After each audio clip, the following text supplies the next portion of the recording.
بہت سے سوالوں کے جواب میں دے دیتا ہوں مگر آپ کا لہجہ سخت ہے. کیا صاحب ہے جی؟ حضرت عمر سے تو بہت نرم ہے میرا رویہ. جس دن ہمارے مخالفین حضرت عمر کو یہ ڈکلیئر کر دیں کہ وہ انجینئر صاحب سے زیادہ سخت تھے, اس دن میں نرم ہو جاؤں گا, ٹائم قیامت تک ہے. لیکن یہ زیادتی تو نہ کریں.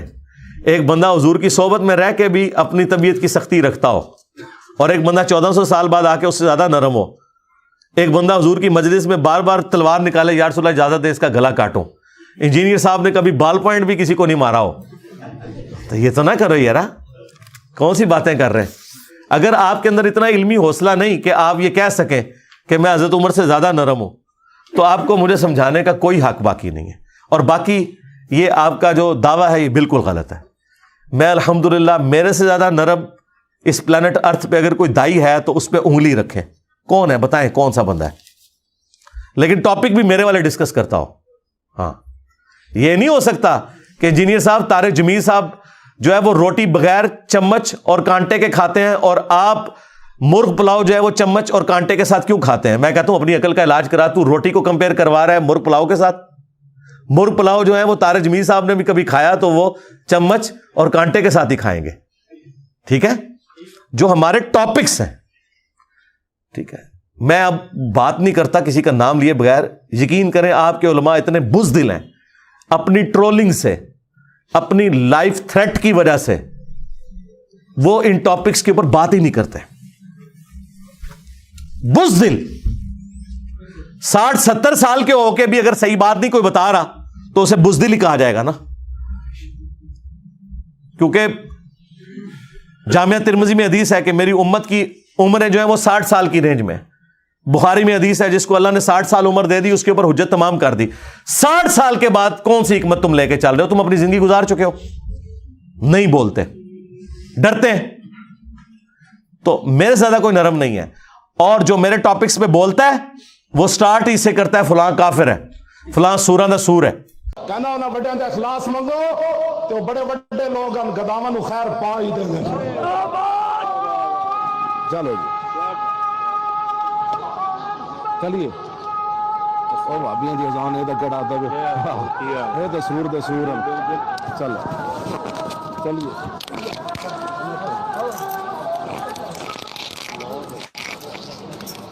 میں نے آج تک سور کہا ہے کبھی؟ میں نے کہا کہ وہابی سور ہیں.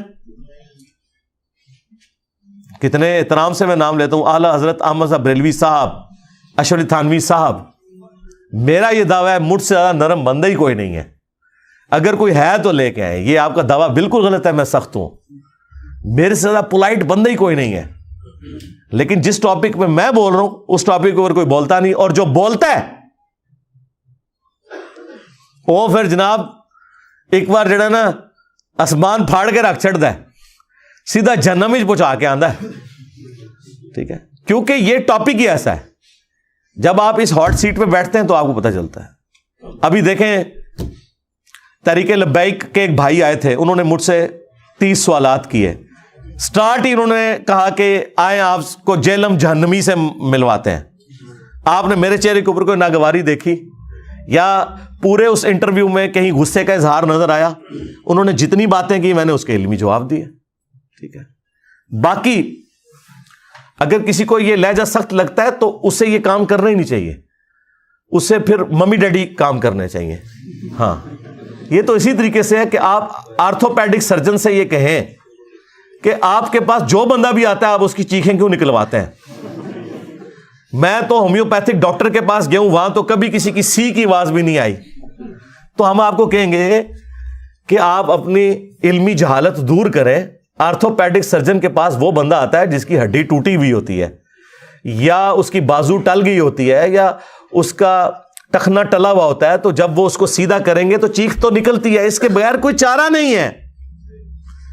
دنیا میں کوئی ہومیوپیتھک ایلوپیتھک علاج نہیں ہے کہ جو ٹلی ہوئی ہڈی کو اپنی جگہ پہ لے آئے جب تک آپ اس کو کھینچ کے نہیں کرتے. ہے کہ نہیں؟ تو سرجن کو آپ ہومیوپیتھک ڈاکٹر سے نہیں کمپیئر کروا سکتے. میں ہومیوپیتھک بھی کرتا ہوں علاج, ہاں یہ ذہن میں رکھیے گا. ہومیوپیتھک علاج میں دیکھیں, میں نے صبح شام کے سنت اذکار کے اوپر ویڈیو نہیں ریکارڈ کرائی, درود شریف کے فضائل کے اوپر میں نے ویڈیوز نہیں ریکارڈ کروائی, فرض نماز کے بعد سنت اذکار کے اوپر وہ ساری ہومیوپیتھک ویڈیوز ہیں, آپ وہ دیکھیں.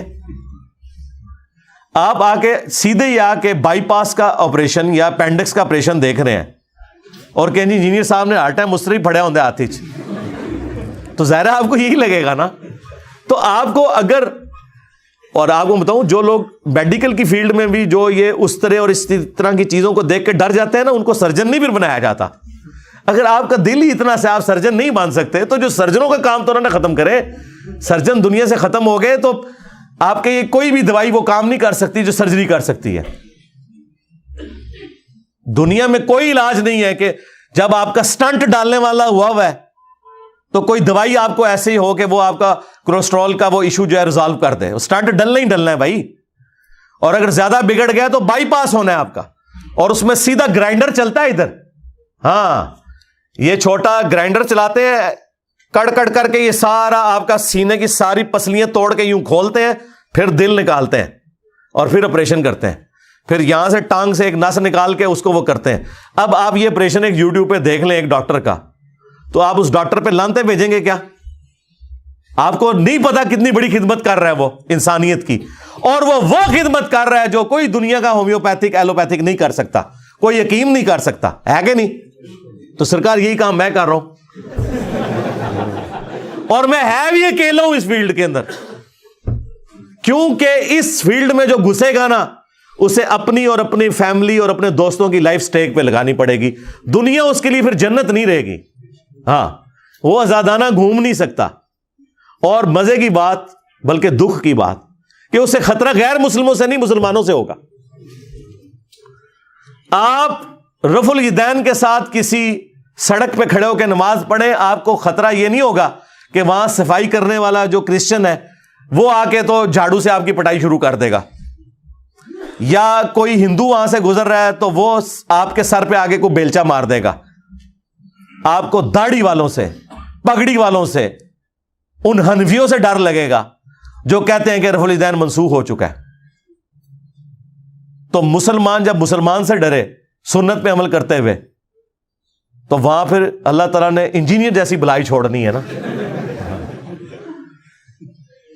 دیکھا کیسے بلوں میں گھس گئے ہیں یار. وہ بدماش جن کے بارے میں آپ کے بدماش اینکر بھی نام نہیں لے سکتے ان کے, میں نام لے کے انہوں نے پڑ کے رکھ دینا اور ایسے دبک دیں دوبارہ ان کی زبان نہیں کھلتی.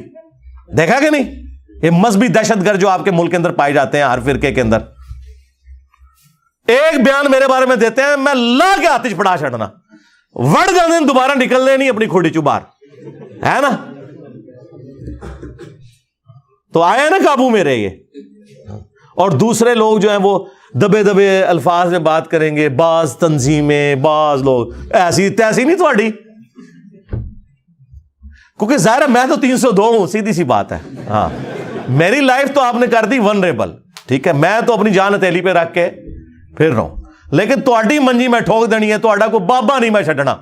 ہاں, جنہ بولو گے میں اُنہ تانوں بے عزت کراں گا. اور میں نے دیکھیں یہ کرنے کے بعد کلچر ہی بدل دیا ہے. کل تک جن بزرگوں کا لوگ احترام کرتے تھے جہالت کی وجہ سے, وہ بزرگ اس قابل نہیں تھے, ایون اہل حدیث بھی ان کے نام بڑے احترام سے لیتے تھے. آج ان بزرگوں کے ناموں پہ میمز بن رہی ہیں, اور میمز کون بنا رہا ہے؟ ان بزرگوں کی عبادت کرنے والے جو بابے تھے نا, ان کے اپنے بچے ریورٹ ہو کے اپنے بابوں کی میمز بنا رہے ہیں. یہ ہے جناب تبدیلی دنیا میں. خان صاحب تو تبدیلی نہیں لا سکے, لیکن اسی جڑی تبدیلی لانی سی وہ لیا چھڈی. پورا مسلمانوں کا کلچر چینج ہو گیا. لوگ کہتے ہیں انجینئر صاحب سٹوڈنٹس بنائیں, کوئی مدرسہ کھولیں جس میں بندے تیار کریں. سرکار بندے تو تیار اس لیے کیے جاتے ہیں تاکہ یہ بندے تیار کر کے 100-150 سال میں آپ اپنی جنریشن کو ٹرانسفارم کر دیں دوسری فارم میں. جب ہم نے 10 سالوں کے اندر پوری کی پوری امت مسلمہ کا قبلہ بغداد شریف, دیوبند شریف, اجمیر شریف, بریلی شریف سے ہٹا کے مکے اور مدینے کی طرف کر دیا ہے روحانی قبلہ, تو آپ پیچھے کیا کام کرنے والا رہ گیا؟ مجھے بتائیں کون سا ایسا کام ہے جو کرنے والا رہ گیا؟ The damage has been done. ان کے فرقوں کے ساتھ جو ڈیمیج ہونا تھا وہ ہو چکا, اللہ کا شکر ہے. تو الحمدللہ میرے سے زیادہ خوش مزاج یار یہ میری میمز ایویں بنی ہوئی ہیں, جو میری ویڈیوز لگی ہوئی ہیں. اگر میں سخت مزاج ہوں تو میرے کلپ ہی نہیں بیچ میں سے آپ کاٹ سکتے. ٹھیک ہے, مزاحیہ ویڈیوز بھی دیکھیں, اور وہ لطیفے نہیں گندے جو مولوی سناتے ہیں نا, اوریجنل واقعات اس پہ دیکھیں. سینکڑوں گھنٹوں کی میری ویڈیوز موجود ہیں جو میں نے واقعات سنائے ہیں. تو میں تو عام طبیعت میں بھی انتہائی مزاحیہ طبیعت کا مالک ہوں, یہ آپ ذہن میں رکھیں. لیکن اس ڈیکورم کا ایک تقاضا ہے.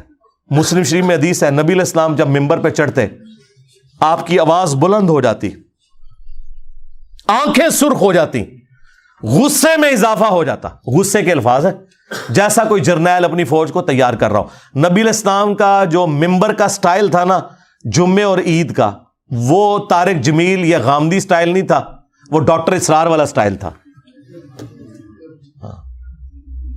یہ مسلم شریف 2005 نمبر حدیث جا کے پڑھ لیں. آپ کو رسول اللہ کا تعارف ہی اگر غلط کروایا گیا ہے تو میرا کیا قصور ہے؟ اس لیے میں اکثر کہتا ہوں کہ اگر نبی علیہ السلام دنیا میں تشریف لے آئے نا, تو جس نبی کا تعارف انہیں کروایا گیا ہے نا, انہوں نے ماننا ہی نہیں کہ یہ وہ بندہ ہے. یار اگر یہ میرے کہنے پہ نہیں مان رہے کہ دین میں فرقے نہیں بنانے, اپنے آپ کو مسلم کہنا ہے, نبی علیہ السلام دنیا میں تشریف لے آئے اور وہ فرمائے کہ اپنے آپ کو مسلم کہنا ہے, بریلوی دیوبندی اہل حدیث نہیں کہنا, انہوں نے یہ نہیں ماننا کہ حضور کا حکم مانے, یہ کہیں گے یہ وہ نبی نہیں ہے. ہمارا نبی تو وہ تھا جو ہمیں کہہ کے گیا تھا کہ ایک فرقہ جنتی جائے گا, تو اس فرقے کا نام بریلوی ہے.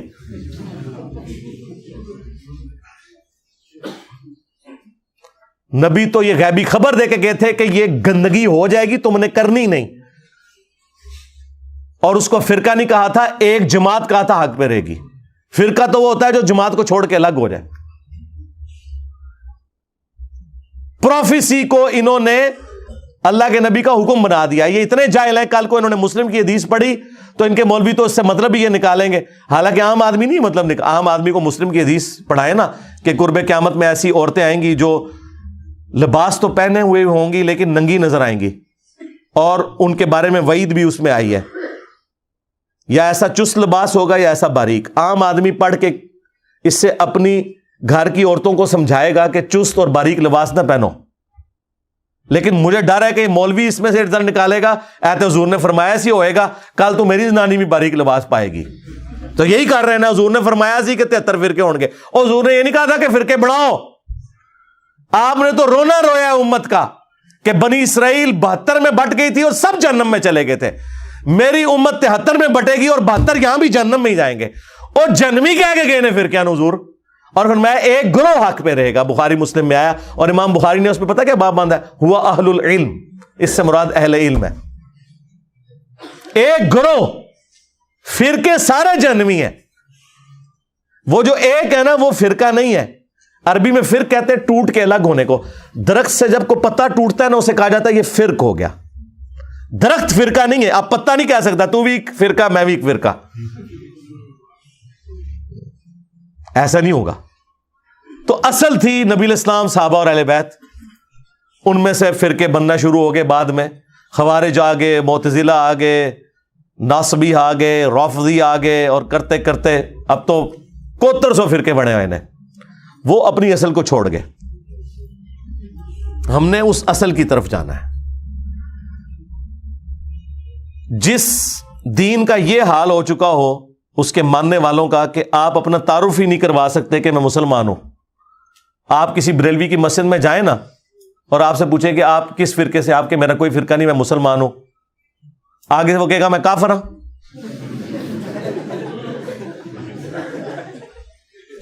اس نو پھر پوچھو اگوں کہ تو کافر نہیں تو کیا ہے, پھر وہ کہے گا میں بریلوی ہاں, یا اہل سنت وال جماعت ہاں, یا اہل سنت وا جماعت ہاں, اور حنفی ہاں. انہوں کو یار اے ذرا 10 قرآن دی سی کتے لکھے آئی تو ٹائم قیامت تک کی کڈ اپنی طرف سے بنائی ہوئی چیزیں. یعنی ایک غریب او تو بدتمیز, ایک جاہل او تو کانفیڈنس لیول آسمانہ تے ہے, یعنی جہالت کے باوجود کانفیڈنس لیول ہے. تو ان کی مثال ان ٹین ایجز بچوں کی سی ہے جو ویلنگ کر رہے ہیں موٹر بائک پہ, اور یہ سمجھے ہوئے ہیں کہ میرا کبھی ایکسیڈنٹ نہیں ہونا, میں ماشاءاللہ بڑا ایکسپرٹ ہوں. اور دیکھنے والے بےچارے یا بدوائیں دے رہے ہوتے ہیں یا دعائیں دے رہے ہوتے ہیں کہ اللہ اس دی خیر کریں، انہیں وجڑیں کتنے جا کے، چل خود بھی مر جائے نا، رام موت مر جائے، کوئی مسئلہ نہیں ہے، دکھ یہ ہوتا ہے جب کسی دوسرے کو جا کے یہ مارتے ہیں۔ مجھے بتائیں، ایک شریف آدمی اپنی بیوی اور 2 بچوں کے ساتھ موٹر بائک پہ جا رہا ہے اور پیچھے سے یہ ویلنگ کرتے ہوئے آئیں اور اس کو ٹھوک دیں، ٹھیک ہے، اس کی بیوی یا بچہ مر جائے، اس کا کیا قصور ہے؟ تو رام موت مرا تھا، اس کو تو نے کیوں اس تکلیف میں ڈالا؟ لیکن وہ کر رہے ہیں کیونکہ ان کو پتہ ہی نہیں کہ اس کے رزلٹ کیا نکلنے والے ہیں۔ بس یہ بھی ان کا بھی یہی حال ہے۔ ہم لوگوں کو الحمدللہ اس لیے ایجوکیٹ کر رہے ہیں، اور پھر مثالیں دیتے ہیں۔ وہ کہتے ہیں جی انجینئر صاحب جو یہ کہتے ہیں نا سارے فرقے میرے خلاف ہو گئے ہیں، تو وہ غلام احمد قادیانی دجال بھی یہی پلی لیتا تھا۔ سرکار، غلام احمد قادیانی دجال یہ جو پلی لیتا تھا تو اس کے بعد وہ تمہیں کافر کہتا تھا۔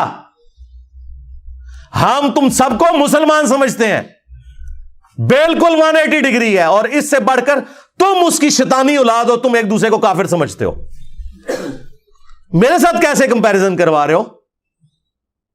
اگر غلام احمد قادیانی دجال کے خلاف سارے فرقے ہو گئے تھے نا، تو غلام احمد قادیانی دجال ان سب کو کافر سمجھتا تھا۔ اگر تم لوگ میرے خلاف ہوئے، اور تم لوگ سے مراد تمہارے مولوٹے مولوی، عوام تو تمہاری ساری ادھر آ گئی ہے، اسی لیے تو تمہاری روٹی روزی بند ہوگی۔ حالانکہ میں نے کسی کو نہیں کہا ان کی روٹی روزی بند کرو، لوگ خود ہی بند کر دیتے ہیں، میرے کہنے پہ نہیں، میں کبھی نہیں کہتا کہ بند کرو۔ تو تم لوگ کٹھے ہوئے ہو نا، تو میں تمہیں اب بھی مسلمان سمجھتا ہوں، نمازیں تمہارے پیچھے پڑھتا ہوں، چندے تمہیں دیتا ہوں، تو کتنا بڑا ڈفرنس ہے۔ اور اس سے بڑھ کر قادیانی کے طریقے پہ تو تم لوگ ہو، تم ایک دوسرے کو کافر کہتے ہو۔ کہتے نہیں، کافر نہیں کہتے، ہم کہتے ہیں کہ ٹھیک ہے پھر لکھ کے دو، کوئی بڑا تمہارا لکھ کے دے کہ ہمارے سوا جتنے فرقے ہیں ان کے نام لکھے، اور یہ ساتھ لکھے کہ ان کے جو جو عقیدے ہیں انہی عقیدوں پہ اگر یہ مر گئے تو ایک نہ ایک دن جنت میں چلے جائیں گے۔ کوئی بریلوی دیوبندی اہل حدیث آپ کو لکھ کے نہیں دے گا۔ کیوں لکھ کے دے؟ ان کے بڑے اسلام سے ایک دوسرے کو نکال کے گئے ہوئے ہیں۔ احمد بریلوی صاحب نے احکام شریعت میں لکھا ہے کہ دیوبندی ہو، اہل حدیث ہو، قادیانی ہو، قادیانی کافروں کو بیچ میں شامل کیا، یا رافضی شیعہ ہو، نیچری ہو، یعنی یہ نیچر کے ماننے والے لوگ، یہ سب کے سب لوگ 1,00,000 دفعہ بھی اللہ کا نام لیں ذبیحے کے اوپر، ذبیحہ مردار رہے گا، البتہ یہود و نصارہ کا ذبیحہ حلال ہے۔ یعنی اعلی حضرت کے نزدیک وہابی، اہل حدیث، دیوبندی، شیعہ یہ یہود و نصارہ سے بھی بدتر ہے، اور قادیانیوں کے ساتھ انہیں شامل کیا ہے۔ تو یعنی یہ قادیانیوں کی طرح سمجھتے ہیں ایک دوسرے کو۔ اور ملفوظات اعلی حضرت کی جو پہلی جلد ہے نا، پہلا حصہ، وہ اعلی حضرت نے خود ورڈ بائی ورڈ پڑھا ہوا ہے۔ ان کے بیٹے مفتی اعظم انڈیا جو تھے مصطفیٰ رضا خان نوری، جن کی وہ نعت ہے تو شمع رسالت ہے عالم تیرا پروانہ، 1981 میں ان کی ڈیتھ ہوئی تھی۔ انہوں نے اپنے والد احمد بریلوی صاحب کے ملفوظات جمع کیے، اور اس کا جو پہلا حصہ ہے نا وہ اعلی حضرت کو ورڈ بائی ورڈ پڑھوایا ہے، اور اعلی حضرت نے پڑھ کے اس کے اینڈ پہ 2-4 اشعار اس کی شان میں لکھے ہیں کہ یہ میرے بیٹے نے بڑا کمال کام کیا ہے۔ لہذا ملفوظات کی پہلی جلد سے کوئی جان نہیں چھڑا سکتا، اعلی حضرت نے خود پڑھی ہوئی ہے، اور اس کے اندر لکھا ہوا ہے کہ ان سے سائل سوال کرتا ہے کہ حضرت یہ جو دیوبند اور اہل حدیث یعنی یہ جو وہابیوں کی مساجد ہیں ان میں نماز پڑھی جا سکتی ہے؟ تو جواب دیا انہوں نے، کفار کی مسجد مثل گھر کے ہے۔ ڈائریکٹ لکھا ہے کفار، کسے؟ وہابی کو۔ اعلی حضرت وہابی، دیوبند اور اہل حدیث دونوں کو وہابی کہتے ہیں۔ اچھا، پھر پوچھا گیا کہ ان کی پیچھے کیا نماز پڑھی جا سکتی ہے؟ تو انہوں نے کہا کہ ان کی نماز نہیں ہے، جماعت نہیں ہے، نماز اور جماعت دونوں باطل ہیں۔ تیسرا پوچھا گیا ان کی اذان کا جواب دیں، تو انہوں نے کہا کہ ان کی اذان بھی ان کی نماز کی طرح باطل ہے، البتہ اذان میں جب اللہ یا محمد صلی اللہ علیہ وآلہ وسلم کا نام آئے تو آپ عز وجل اور صلی اللہ علیہ وآلہ وسلم کہہ سکتے ہیں، ورنہ ان کی اذان بھی باطل ہے، اذان کا جواب دینے کی بھی ضرورت نہیں ہے۔ ظاہر ہے جن کے پیچھے نماز نہیں ہو رہی ان کی اذان کہاں سے ہوگی؟ تو مجھے بتائیں، آپ ایک دوسرے کو کافر کہہ کے گئے ہیں، اور پھر حسام الارمین میں تو انہوں نے کلیئر کٹ لکھا علماء دیوبند کو مخاطب کر کے سب یہ مرتد ہے، ان کے کفر میں شک کرنے والا بھی کافر، یعنی سارا فرقہ ہی کافر۔ اور اس کے جواب میں المہند المفند میں خلیل احمد سہارنپوری نے 35 کے قریب علماء دیوبند کے سگنیچر ہیں اس میں، انکلوڈنگ اشرف تھانوی، اور بعد میں بھی کافی لوگوں نے ایڈ کیے ہیں۔ اس میں انہوں نے لکھا کہ احمد بریلوی اور ان کی پوری جماعت ایک شیطانی لشکر ہے جو ہم پہ حملہ آور ہو گیا، اور جس طرح کے انبیاء کرام پہ شیاطین حملہ آور ہوتے تھے، انبیاء کے خلاف جو شیاطین کھڑے ہوتے تھے وہ مسلمان ہوتے تھے یا کافر؟ کافر۔ دیوبندی اپنے آپ کو بچاتے ہیں، نہیں انہوں نے شیاطین کہا، کافر تو نہیں کہا۔ تو جناب یہ مسلمان شیاطین تھے جو انبیاء کے خلاف کھڑے ہوتے تھے، اور کہا کہ علماء دیوبند رضی اللہ عنہم، ویسے ہی کہتے ہیں جی آپ رضی اللہ عنہم نہ کہیں، اپنے مولویوں نے 14ویں صدی دے رضی اللہ عنہم۔ اور پھر المہند میں انہوں نے یہاں تک لکھا کہ محمد بن عبد الوہاب کی جو جماعت ہے یہ اہل حدیث وہابی، یہ خوارج ہے، آج ریالوں کے چکر میں ایک ہے، ایک دوسرے کو آپ اسلام سے نکال کے گئے ہوئے ہیں۔ اسی طریقے سے البریلویہ کتاب کے اندر جو کچھ انہوں نے بریلویوں کے ساتھ کیا ہے، جو جھوٹی باتیں ان کی طرف منسوب کی ہیں اور جو اس کے بعد کنکلوڈ کیا ہے، ان کو بھی اسلام سے باہر نکالا ہوا ہے انہوں نے۔ تو مجھے بتائیں، تم آپس میں ایک دوسرے کو اسلام سے باہر نکال دو، ایک دوسرے کے پیچھے نمازیں پڑھنے کے قائل نہیں، ایک دوسرے کو یہود و نصارہ سے بدتر کہہ رہے ہو، تو تم غلام احمد قادیانی دجال کے طریقے کے اوپر ہو یا میں ہوں؟ یہ تو وہی کہتا تھا نا کہ جو مجھے نہیں مانے گا وہ کافر ہے، تم نے بھی یہی کہا ہوا ہے، اور ہم دیکھیں کتنا حوصلہ رکھتے ہیں کہ تم سب کو مسلمان سمجھتے ہیں، تمہارے پیچھے نمازیں پڑھتے ہیں، سب سے بڑھ کر تمہیں چندے دیتے ہیں جو تمہارے لیے زندگی موت کا مسئلہ ہے۔ مجھے نہیں یاد پڑتا کہ میں کسی مسجد میں ایک دفعہ نماز پڑھوں اور میں وہاں چندہ نہ دے کے نکلوں۔ میں یہ حق سمجھتا ہوں کہ جس مسجد کے پنکھے کے نیچے میں نے نماز پڑھی یا کبھی کبھار وضو کیا، ویسے تو عموماً میں وضو گھر سے ہی کرتا ہوں، تو اس مسجد کا حق ہے کہ میں اس کو کنٹریبیوٹ کروں، کم از کم اتنی ہینڈسم اماؤنٹ دوں کہ وہ ایکویلنٹ اس کے ہو۔ اللہ کا شکر ہے۔ تو آپ اس حوالے سے دیکھیں تو سب سے سافٹ ہمارا یہ پلیٹ فارم بنتا ہے الحمدللہ۔ تو لہذا یہ جو علماء اس قسم کی جو چیخوں پکار کرتے ہیں، یہ چیخیں تو آنی ہیں، اور مجھے تو یہ چیخیں سن کے یقین کریں میرا تو حوصلہ بڑھتا ہے کہ یار ماشاء اللہ تعالی ٹارگٹ کے اوپر چیز پہنچ گئی، اور ان کی یہ چھپی ہوئی دو نمبریاں کبھی آپ پہ ایکسپوز نہیں ہونی تھی، جو ہمارے اس پلیٹ فارم کی برکت سے ہو گئی کہ اب انہوں نے دین کا کام کرنا چھوڑ دیا ہے۔ اب دین کا کام صرف یہ ہے کہ میں نے مرنے سے پہلے ایک کلپ انجینئر کے خلاف ضرور بنانا ہے، جس طرح پہلے مسلمانوں کی خواہش ہوتی تھی نا کہ مرنے سے پہلے ایک مسجد ضرور بنانی ہے، اب ہر مولوی کی خواہش یہ ہے کہ مرنے سے پہلے ویسے ایک تو رہندے کو نہیں جے ایک کلپ نہیں بنا دے، وہ مزہ آنا شروع ہو جاتا ہے، پھر اس میں ویڈیو ایڈز چلاتے ہیں، اس سے کمائی کرتے ہیں۔ آپ ان کی ویڈیوز دیکھیں، اگر یہ میرا نام نہ لکھیں اور میری تصویر نہ لگائیں، پھر ان کی ذرا ویورشپ دیکھ لیں، 200-250 سے زیادہ لوگ 50, 60, 70 لوگ دیکھتے ہیں، اور اسی چینل پہ آپ دیکھیں گے ایک ویڈیو 50,000 لاکھ کراس کی ہوئی ہے صرف اس وجہ سے کہ میری تصویر لگائی ہوئی ہے۔ اور چلیں وہ ہم نہیں کہتے آپ کا رائٹ ہے آپ لگائیں، لوگ کہتے ہیں جی یہ صاحب بھی تو تصویریں لگا کے مشہور ہوئے ہیں، نہ سرکار، بالکل غلط بات۔ میرے 200 مسئلہ نمبر ریکارڈ ہیں جو ہماری اس دعوت کی ریڑھ کی ہڈی ہیں، کسی ایک میں بھی کسی مولوی کا نام یا تصویر نہیں لگی ہوئی، صرف میری تصویر اور ٹاپک لکھا ہوا ہے۔ یہ تو 2015 کے بعد جب مولوی میرے خلاف بولنا شروع ہوئے اور جھوٹے الزامات لگانا شروع کیے اور نعوذ باللہ مجھے قادیانیوں کے ساتھ ملانے کی کوشش کی، پھر میں نے ان لوگوں کی تصویریں لگا کے انہیں ریبٹل کیا ہے۔ جی ہاں، ورنہ 2008 میں ریکارڈنگ شروع ہوئی، 2010 اکتوبر سے پراپر 2010 سے لے کر 2015-16 تک 5-6 سال ہم نے کبھی کسی مولوی کی تصویر لگائی نہیں، بلکہ تھمبنیل بھی نہیں تھے شروع میں ہوتے، ابھی بھی 90% مسئلہ نمبر کے تھمبنیلز ہی نہیں ہیں۔ یہ تھمبنیلز تو لگنے شروع ہیں 2016-17 کے اندر، پہلے تو مجھے پتہ ہی نہیں تھا کہ یہ تھمبنیل بنانے کا طریقہ، اور یہ اس طریقے سے سمپل ہی اپلوڈ ہوئے ہوتے تھی ویڈیوز۔ تو یہ آپ لوگوں نے کیا تو پھر میں نے ریبٹل کیا۔ اور دوسرا، تمہارے جن مولویوں کی تصویریں ہم نے لگائی ہوئی ہیں ان کی تو اپنی ویورشپ سینکڑوں میں ہے، ان کی تصویر لگا کے میری ویورشپ لاکھوں میں کیسے آ سکتی ہے لاجیکلی اسپیکنگ؟ یعنی مفتی منیب صاحب سعد رضوی صاحب کو ساتھ بٹھا کے پریس کانفرنس کریں تو پورے پاکستان میں سے 14 یا 15,000 بندے یوٹیوب پہ ویڈیو دیکھیں، اور میں اسی ٹاپک کے اوپر ٹی ایل پی کے حوالے سے کے پی کی گورنمنٹ کو کنڈیم کروں کہ آپ لوگوں نے میلاد کے جلوس کے ساتھ جو کچھ کیا یہ بالکل زیادتی کی ہے، وہ ویڈیو جو ہے وہ 1.25 لاکھ بندہ دیکھ لے 24 سے 48 گھنٹوں کے اندر، تو آپ یہ کہیں گے کہ میں نے سعد رضوی کی تصویر لگائی تو ویڈیو اوپر کی؟ سعد رضوی خود بیٹھ کے مفتی منیب جو پلانٹ ارتھ پہ سب سے بڑے بریلوی مفتی ہیں ان کے ساتھ بیٹھ کے ان کی تصویر لگا کے ویڈیو اپلوڈ کر رہا ہے اور پریس کانفرنس کر رہا ہے، وہ تو 14,000 بندہ دیکھ رہا ہے۔ تو لاجیکلی بھی ذرا آپ خود سوچیں۔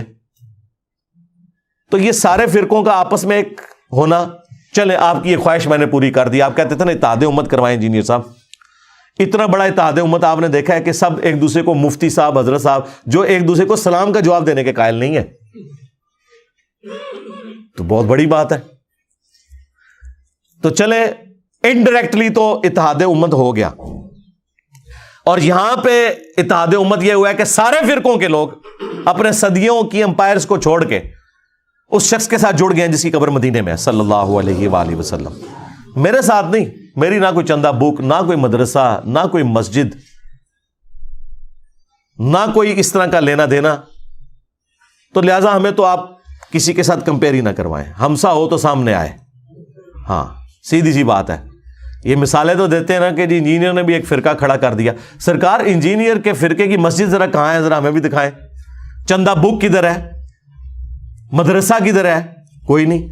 یار فرقوں کی نشانیاں ہوتی ہیں نا، ایک نشانی بھی میرے اندر نہ پائی جاتی ہو، وہ تمام بری چیزیں جو کل تک تو بڑی اچھی تھیں اب میری وجہ سے بری لگنا شروع ہو گئی، چونکہ میں نے بتایا کہ یہ آپ لوگوں کا پیسہ بٹور کے اپنے اوپر لگا رہے ہیں۔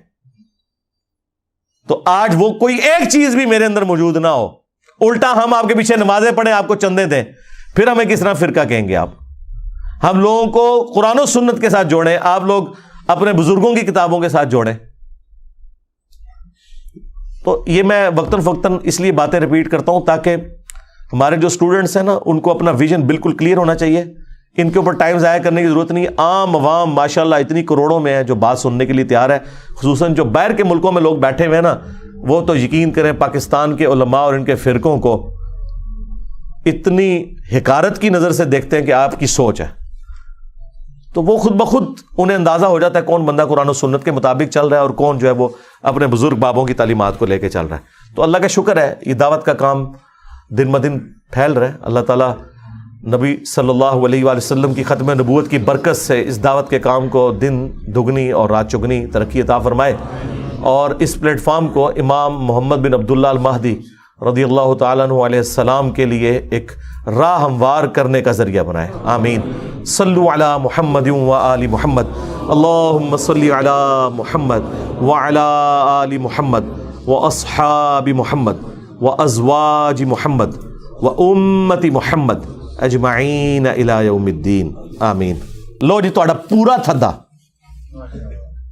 مکا چھڑے میں، کسی دی پرچی اگے آئی ہوئے میں نہ پڑھی ہو۔ اللہم انی اسألک بانک انت اللہ لا الہ الا انت الاحد الصمد الذی لم یلد ولم یولد ولم یکن لہ کفوا احد۔ اللہم صلی علی محمد وعلی آل محمد۔ اللہم ربنا آتنا فی الدنیا حسنہ وفی الآخرۃ حسنۃ وقنا عذاب النار۔ ربنا آتنا من لدنک رحمۃ وہیئ لنا من امرنا رشدا۔ لا الہ الا انت سبحانک انی کنت من الظالمین۔ ربنا هب لنا من ازواجنا وذریاتنا قرۃ اعین واجعلنا للمتقین اماما۔ اللہم اغفر لحینا ومیتنا وشاہدنا وغائبنا وصغیرنا وکبیرنا وذکرنا وانثانا۔ اللہم من احییتہ منا فاحیہ علی الاسلام ومن توفیتہ منا فتوفہ علی الایمان۔ اے اللہ ہماری، ہمارے ماں باپ کی، ہمارے بیوی بچوں کی، پوری امت کی مغفرت فرما۔ اے اللہ جن جن بھلائیوں کا سوال تیرے محبوب صلی اللہ علیہ وآلہ وسلم نے تجھ سے کیا، ہمارے حق میں، ہمارے ماں باپ کے حق میں، بیوی بچوں کے حق میں، پوری امت کے حق میں قبول و منظور فرما۔ جن جن چیزوں کے شر سے تیرے محبوب علیہ السلام نے تیری پناہ طلب کی، تمام مسلمانوں کو ان چیزوں کے شر سے اپنی پناہ عطا فرما۔ اے اللہ، حاضرین کے دلوں میں جو جو نیک اور جائز دعائیں ہیں قبول فرما۔ حاضرین کے جو چھوٹے بڑے رشتہ دار بیمار ہیں شفا عطا فرما، جو فوت ہو چکے ان کی مغفرت فرما۔ اے اللہ، تمام دنیا کے مسلمانوں کی تمام دینی دنیاوی جسمانی روحانی ظاہری باطنی پریشانیاں تکلیف مصیبتیں دکھ بیماریاں دشواریاں دور فرما۔ بالخصوص اے اللہ کشمیر میں، انڈیا میں، فلسطین میں، چائنا میں، یمن میں، عراق میں، شام میں، پاکستان میں، افغانستان میں، جہاں کہیں مسلمان کس پرسی کی زندگی گزار رہے ہیں، غیب سے ان کی عزت آبرو جان و مال کی حفاظت فرما۔ اے اللہ ہمارے ملک پاکستان کی خیر فرما، پورے عالم اسلام کی خیر فرما، اندرونی اور بیرونی خطرات سے محفوظ فرما۔ سبحان ربک رب العزت عما یصفون وسلام علی المرسلین والحمد للہ رب العالمین وصلی اللہ علی النبی الکریم وعلی آلہ وصحابہ اجمعین الی یوم الدین۔